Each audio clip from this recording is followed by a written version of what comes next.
Hello, how are you, YouTubers and readers of my blog? This is a little...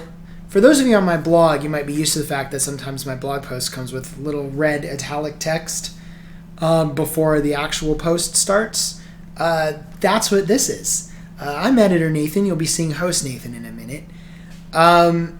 This is the first time in a long time I've done like a vlog style video with some editing. In fact, the last time I did something like this, I was using Windows Movie Maker and Adobe After Effects.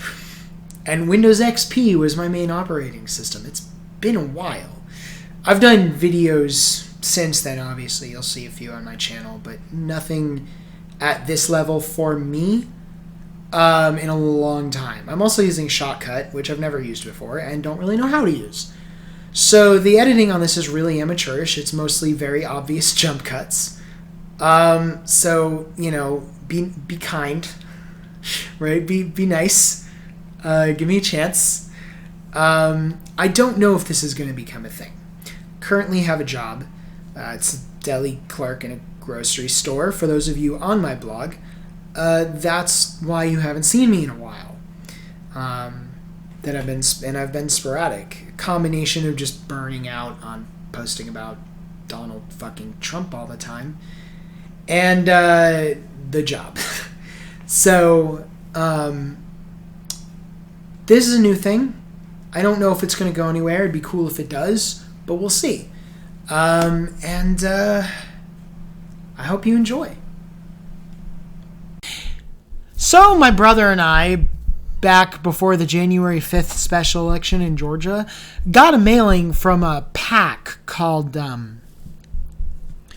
Georgia United Victory. It's a great name. As I'm sure you can guess, it's a conservative PAC that supposedly is dedicated to electing conservatives from across the Peach State who will stand on principle and put Georgians first. Our mission is to promote a government and elected officials committed to increasing educational and economic opportunities in every corner of Georgia. So, first things first, I apologize for that being my accent. I thought about doing a southern accent, you know, like doing it like this, because I do live in Georgia, you know, and it's all that fun stuff. But I decided not to because hashtag not all southerners. And number two,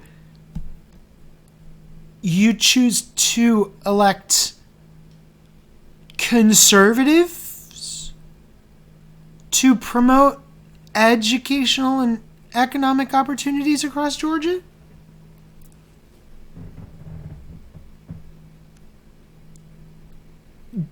Does this PAC know what a conservative actually is? Because no Republican gives a fuck about us.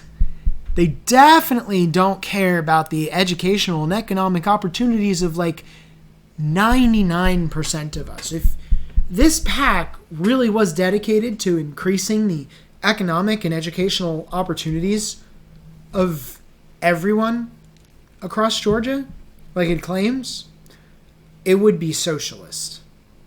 Just saying that. Just yeah. So, anyways, we both found this particular mailing hilarious enough to make a video on it. And here's why. Here's a Whopper. The Democrats want to ban this burger.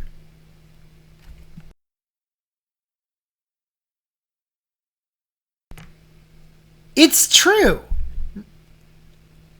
No, it's not. The Democrats' Green New Deal, oh, okay, here we go, will ban hamburgers. No, it won't. The Democrats are advancing a radical socialist agenda that would destroy the fabric of our nation. You know, just once, I'd actually like to live in this fairy tale world that Republicans have concocted, where Democrats are radical socialists, and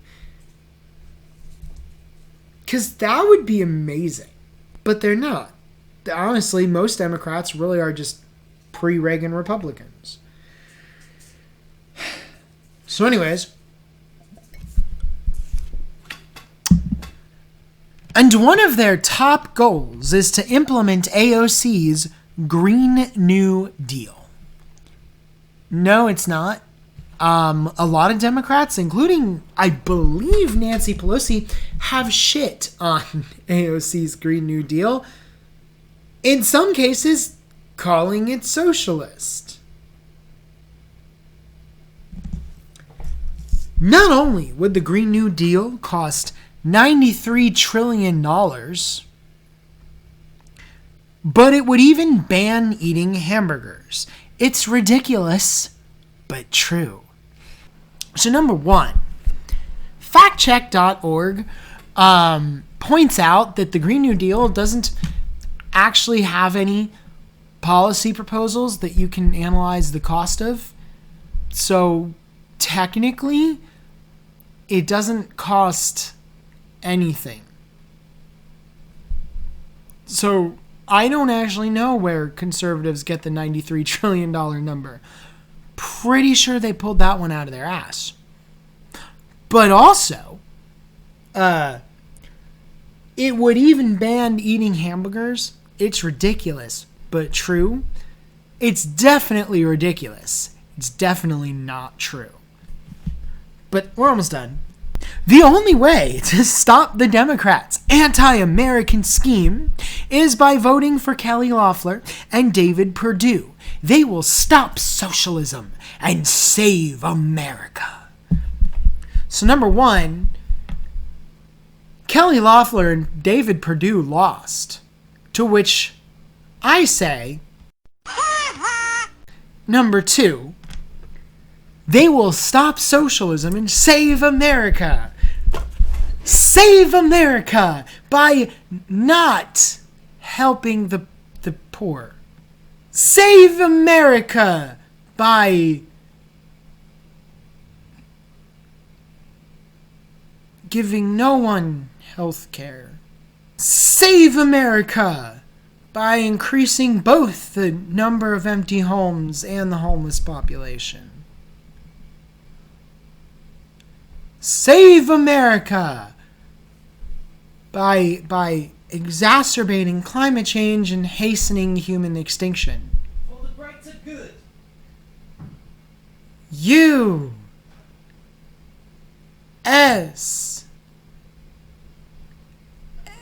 Apparently, the people behind this pack don't actually know what the word Whopper means. So, why don't we start there? According to the Merriam-Webster Dictionary, it is two definitions. Number one, something unusually large or otherwise extreme of its kind. Definition number two, an extravagant or monstrous lie. I would say that this claim about the Green New Deal, all of these claims about the Green New Deal actually, but specifically about it wanting to ban hamburgers, is definitely a Whopper of a Whopper. And I could prove it simply by looking at the text of the Green New Deal. So what I did is I went to the PDF, which is linked down below, and I searched for some very specific keywords. Those words being beef, meat, hamburger, agriculture, and animal. Of those 5 words, only the word agriculture appears, and it only appears once.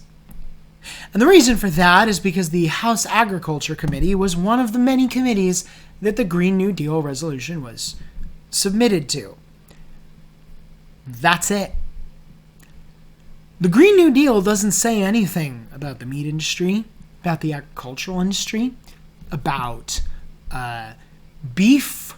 It doesn't say anything about hamburgers. It doesn't say anything. So where does this odd claim come from?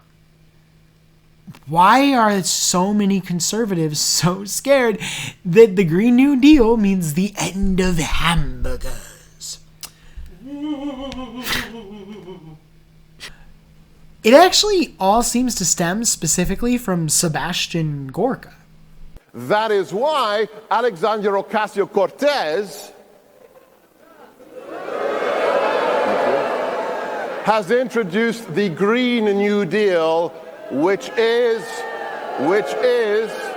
remember this one, use it, it's a watermelon. Green on the outside, deep, deep red communist on the inside. They want to take your pickup truck. They want to rebuild your home. They want to take away your hamburgers. This is what Stalin dreamt about but never achieved. So where does Sebastian Gorka get the idea? Basically, what a fucking liar, dude. What a fucking Weasley little liar, dude. What a fucking Weasley little liar, dude. Holy shit, dude. Excuse me. Holy Sorry. fucking I'm out of shit, control. I dude. apologize for that. Literally lying. he just made it up. He's got absolutely nothing to show for it. No evidence. Sebastian Gorka just lied to people. Literally lying. That said, I do believe there might be like a nanogram of truth that Sebastian wildly distorted to come up with his Whopper. And that's AOC's proposal for a low carbon economy, which, yeah, would mean a reduction in meat production. But it's not forcing the country to go vegan. So, sorry, PETA, but this is not the legislation you're looking for. The reality is that the meat industry is a major driver of climate change, one of the biggest actually, and a reduction in the industry, especially focused on pretty much ending the mass-produced side of the industry, you know, where animals are kept in cages for pretty much the entirety of their short and miserable lives, where they're tortured and treated like they're not even sentient beings before being slaughtered, with probably a lot of health, a lot of diseases and things like that, and then shipped to grocery stores. That part of the industry, getting rid of that part of the industry would be a good thing. Now, would the industry pivoting to purely organic, free-range farms mean an increase in the cost of meat and thus an increase in the cost of your precious hamburger? Yes. Yes, it would. Would that be a bad thing? No. No, it would not. For starters, the Green New Deal, if implemented the way AOC wants it, would probably result in a $15 an hour minimum wage. It's not because the Green New Deal actually says anything about raising the minimum wage, but AOC is a pretty big supporter of that movement. She's championed it. In fact, she ran her original campaign on that, along with a bunch of other things. Honestly, on top of that, the Green New Deal would, in fact, create a lot of new jobs. So overall, it is actually a great package for workers, for us, the workers, the 99%, under capitalism. While not being so great for billionaires, you know, like Jeff Bezos and Elon Musk. But, like, fuck Jeff Bezos and Elon Musk. Did you know that you could tax both of them at a 99% tax rate and they would still be billionaires? They have so much money that their version of going poor would result in them still being billionaires. That's disgusting. Nobody should be that fucking wealthy. So basically, yeah, the cost of a hamburger is going to go up, but your buying power will also go up. So while you will see the higher cost of a hamburger, you won't feel it. Obviously, the Green New Deal isn't perfect. Now, Georgia United Victory and almost all Republicans and many Democrats continually fearmonger about the Green New Deal by calling it socialism. For me personally, though, I think the fact that the Green New Deal is not actually socialism is probably its biggest failing. It fails miserably to recognize the fact that the number one cause of climate change, the number one cause of class inequality, the number one cause of all the economic strife that 99% of us in the United States and 99.9% of us worldwide experience economically, is caused directly by capitalism. Like, capitalism itself is the problem. The Green New Deal doesn't call that out. It doesn't focus on that. It doesn't talk about that at all. In fact, in reality, the Green New Deal itself is a capitalist proposal. It does take some bits and pieces from socialism, from socialist ideas, to help us, the working class, under capitalism, but at the end of the day, it still supports the existence of capitalism. For me, as a socialist, as someone who wants to abolish capitalism, that's a failure of the proposal.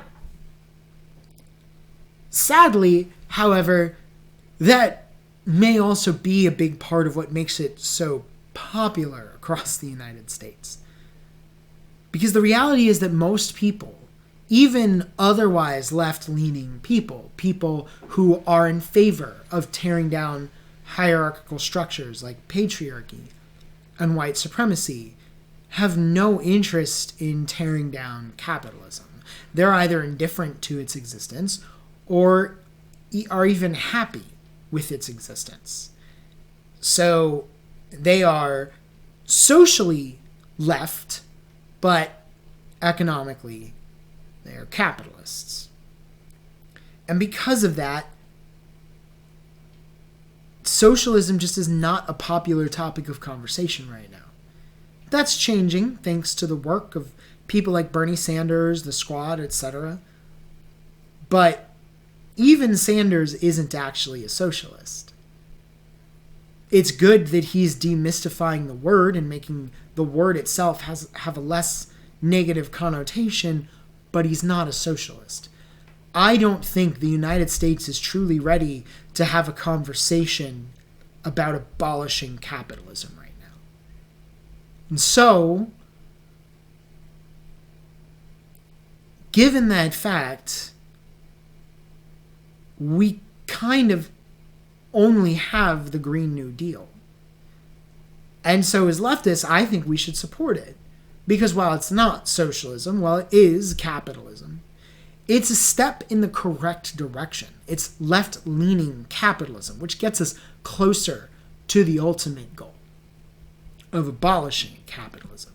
We should be supporting the Green New Deal alongside policies like Medicare for All and universal basic income and universal food stamps and so on.